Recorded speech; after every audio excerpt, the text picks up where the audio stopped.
It's wonderful to be here. Coming to karma, you were talking about sutra. Well, as you know, Yoga Sutras and various other sutras, the word sutra literally means a thread, which is related to stitch and suture, of course. So when you give a thread, like you can wear a garland, nobody wears a garland for its thread, but without a thread, there is no garland. Once you have the thread, you can add flowers to it, you can add mud beads to it, you can add pearls to it, you can add diamonds to it. It depends on your experience of life. So, but the sutra cannot change because without the thread, there is no mala or there is no garland. So, this is… it is a multi-layered book in such a way that each person, when they read it, it will relate to them as it's relevant to them. But as they evolve in their life, if they read it today and read it after 5 years, it'll be a different book. If they read it after 20 years, it'll be a completely different book. So we took a certain amount of… normally most of the 120 and odd books that have been published, largely there's what I have spoken in variety of situations. Somebody puts it together and publishes a book. This is among the first few books. The first one was Inner Engineering and this one, and there's a book on death, which we released only in India. These are 3 books where I actually sat down and worked on it. Otherwise, they're just compilations of talks. So in that sense, I wanted to create a multi-layered book so that it'll be relevant through your life. You can read it many times. Every time you read it, it'll be like a new book, because first time you might have just had tiny little weed flowers, next time you may have roses, next time you have… it's your own experience of life. So having said that, well, the karma as a fundamental principle of life, people are thinking it's a concept. It is not a concept. See, who we are is a product of the memory that we carry in our body. Now, this is a human body. Why? There is evolutionary memory to say this is human body. This is my body. Why? Because there is genetic memory to say this is this kind of body.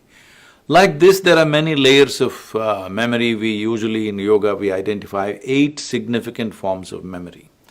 It's all this amalgamation of this complex web of memory which makes you who you are, which makes me who I am, which makes everybody who they are. So, memory is a great possibility. Without it, we wouldn't be nothing. The richness of our life is only because of the vividness and vastness of memory that we carry in our lives. At the same time, memory is also a boundary. If you are in my memory, I say, oh, this is my friend. If you are not in my memory, I say, oh, this is a stranger, okay? So memory is a great possibility. At the same time, memory is also a boundary that you set.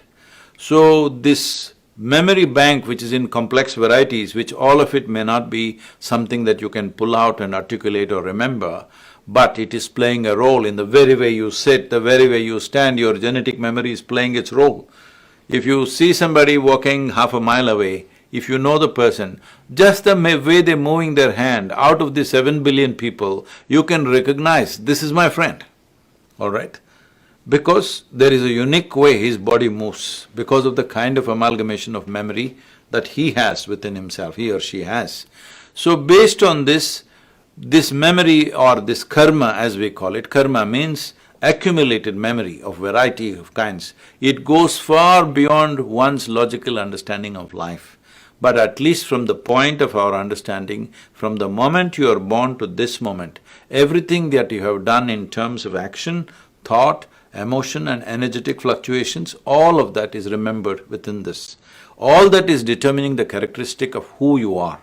Now this memory, if it works like a platform or a stage for you to stand upon and do your dance of the day, it's fine.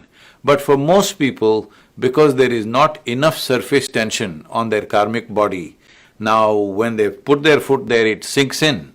So past lives now. People are suffering what happened 10 years ago.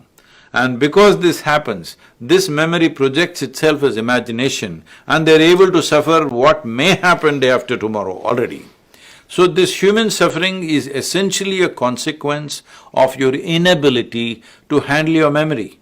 Your inability to handle your memory also means it's your inability to handle your basic faculties of vivid memory and fantastic imagination.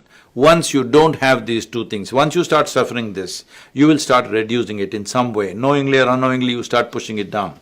If these two things go away, you're not even human.